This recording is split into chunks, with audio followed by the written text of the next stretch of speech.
आकाशवाणी मुंबई. दर्शना जोगदनकर प्रादेशिक बातम्या देत आहे. ठळक बातम्या. लोकसभा निवडणुकीच्या चौथ्या टप्प्याचा प्रचार शिगेला. राज्यात प्रधानमंत्री नरेंद्र मोदी यांच्या आज 3 सभा. संविधान आणि आरक्षणाला धक्का लागू देणार नाही अशी सोलापूरच्या सभेत मोदी यांची ग्वाही. सरकार हुकुमशाहीच्या दिशेनं चाललं असल्याची शरद पवार यांची टीका. लोकसभा निवडणुकीच्या चौथ्या टप्प्यासाठी उमेदवारी मागे घेण्याची मुदत संपली. पुढच्या टप्प्यासाठी अनेक महत्त्वाच्या उमेदवारांचे अर्ज आज दाखल. आणि मुंबई शेअर बाजाराच्या सेन्सेक्समध्ये 941 अंकांची वाढ. लोकसभा निवडणुकीच्या चौथ्या टप्प्याचा प्रचार शिगेला पोचला आहे. सर्वच पक्षांचे महत्त्वाचे नेते आपापल्या उमेदवारांसाठी झंझावाती प्रचार दौरे करत आहेत. भाजपाचे ज्येष्ठ नेते प्रधानमंत्री नरेंद्र मोदी यांनी आज सोलापूर आणि सातारा इथं सभा घेतली. आता पुण्यात त्यांची सभा सुरू आहे. संविधान आणि आरक्षण काढून घेण्याचा अपप्रचार काँग्रेस करत असून संविधान आणि आरक्षणाला धक्का लागू देणार नाही असं प्रतिपादन प्रधानमंत्री आणि भाजपाचे ज्येष्ठ नेते नरेंद्र मोदी यांनी आज सोलापूरमध्ये केलं. समाजातल्या मागासवर्गीय लोकांना तसंच दलित ओबीसींना काँग्रेसने विकासापासून दूर ठेवल्याची टीका त्यांनी केली.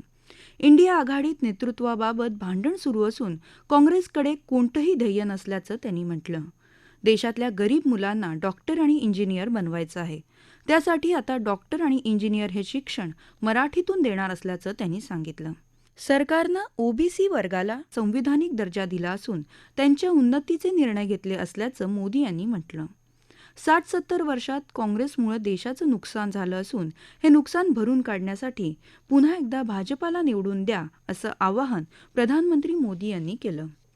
सातारा मतदारसंघात कराड इथं मोदी यांनी सभा घेतली. एनडीए सरकारनं जनतेशी संपर्क साधण्यासाठी आणि सरकारच्या कल्याणकारी विविध योजनांचा अभिप्राय मिळवण्यासाठी समाज माध्यमांसारख्या तंत्रज्ञानाचा वापर केला असल्याचं ते म्हणाले. आरक्षणाच्या नावावर खोटं बोलून विरोधक जनतेला फसवत असून त्यासाठी ते समाज माध्यमांवर खोटे व्हिडिओ पसरवत असल्याची टीका त्यांनी केली. काँग्रेसनं 40 वर्षांहून अधिक काळ माजी सैनिकांची वन रँक वन पेन्शन रखडवत ठेवली.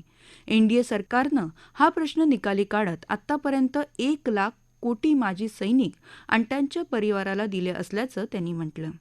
छत्रपती शिवाजी महाराजांचे सुशासन एनडीए सरकार संपूर्ण देशात राबवत असल्याचं मोदी म्हणाले.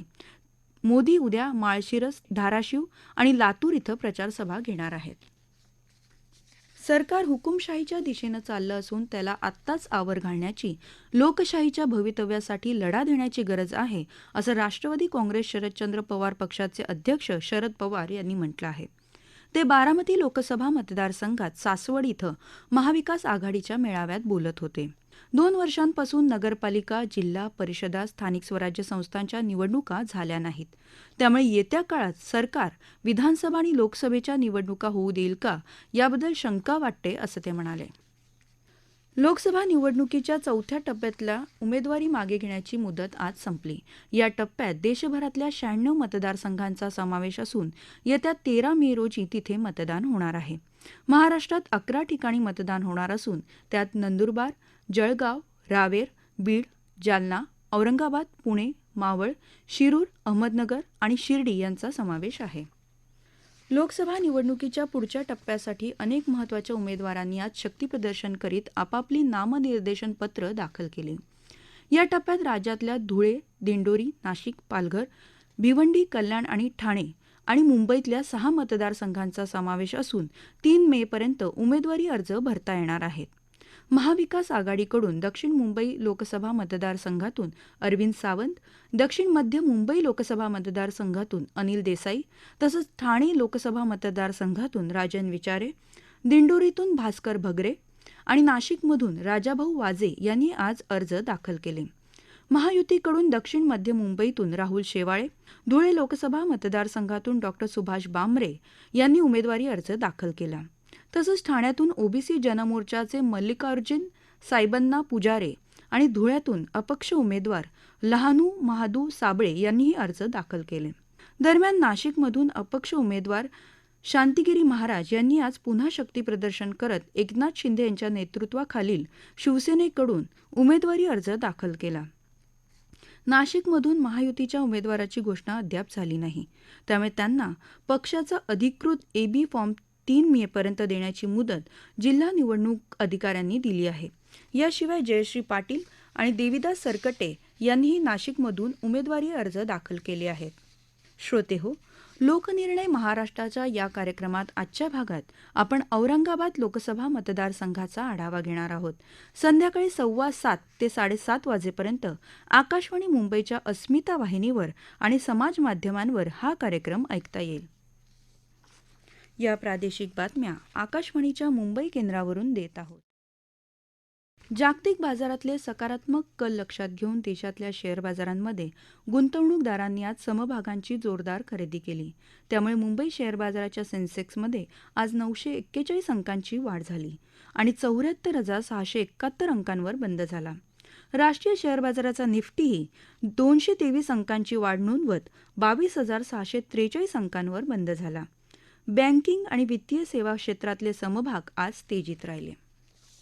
गडचिरोलीमध्ये आयपीएल स्पर्धांवर ऑनलाईन सट्टा लावणाऱ्या अड्ड्यांविरोधात अहेरी पोलिसांनी आज छापा टाकला. या प्रकरणी 10 जणांना अटक केली असून त्यांच्या जवळून 4 मोबाईल फोन आणि सुमारे 9,500 रुपयांची रोकड जप्त केली. यवतमाळ शहरालगतच्या जामवाडी घाटमार्गावर पुलगाव इथून हर्सूल इथं जाणारा डिझेलचा टँकर उलटल्याने लागलेल्या आगीत 1 जणाचा मृत्यू झाला आहे. यावेळी डिझेल रस्त्यावर सांडल्यामुळे आग भडकल्याने दारव्हा मार्गावरील वाहतूक काही काळासाठी ठप्प झाली होती. अग्निशमन दलानं पाण्याचा मारा करून ही आग आटोक्यात आणली आहे. निवडणूक आयोगानं लोकसभा निवडणूक 2024च्या 6व्या टप्प्याची अधिसूचना जारी केली आहे. या टप्प्यात 6 राज्य आणि 1 केंद्रशासित प्रदेश अशा लोकसभेच्या 57 जागांसाठी मतदान होणार आहे. उत्तर मध्य मुंबई मतदारसंघातून वर्षा गायकवाड यांना उमेदवारी देण्याचा निर्णय सर्वस्वी काँग्रेस पक्षाचा असून त्यात शिवसेनेच्या उद्धव बाळासाहेब ठाकरे पक्षाचा हस्तक्षेप नसल्याचं खासदार संजय राऊत यांनी स्पष्ट केलं आहे. ते आज नाशिकमध्ये वार्ताहरांशी बोलत होते. अहमदनगर जिल्ह्यात श्रीरामपूर तालुक्यातल्या टाकळीभान इथं निवडणूक भरारी पथकानं एका 4 चाकीतून 1,19,000 रुपयांची रक्कम हस्तगत केली. नेवाशावरून श्रीरामपूरकडे येणाऱ्या गाड्यांची तपासणी करत असताना ही रक्कम आढळली.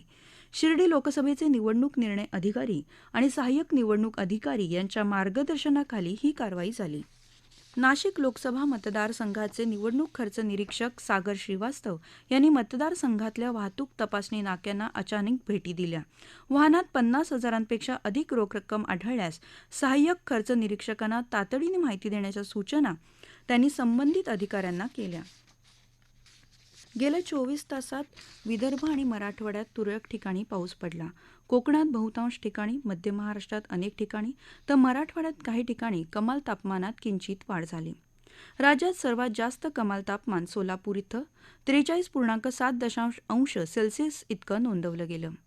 येत्या 2 दिवसात कोकणात उष्ण आणि दमट हवामान राहण्याची शक्यता पुणे वेधशाळेनं व्यक्त केली आहे. राज्यात इतरत्र हवामान कोरडं राहील.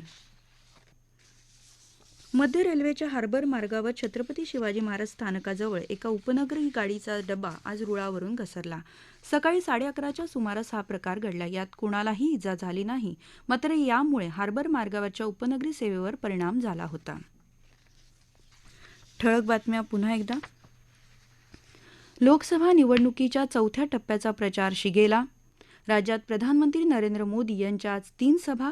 संविधान आणि आरक्षणाला धक्का लागू देणार नाही अशी सोलापूरच्या सभेत मोदी यांची ग्वाही. सरकार हुकुमशाहीच्या दिशेनं चाललं असल्याची शरद पवार यांची टीका. लोकसभा निवडणुकीच्या 4थ्या टप्प्यासाठी उमेदवारी मागे घेण्याची मुदत संपली. पुढच्या टप्प्यासाठी अनेक महत्त्वाच्या उमेदवारांचे अर्ज आज दाखल. आणि मुंबई शेअर बाजाराच्या सेन्सेक्समध्ये 941 अंकांची वाढ. याबरोबरच आकाशवाणी मुंबई केंद्रावरचं हे प्रादेशिक बातमीपत्र संपलं. नमस्कार.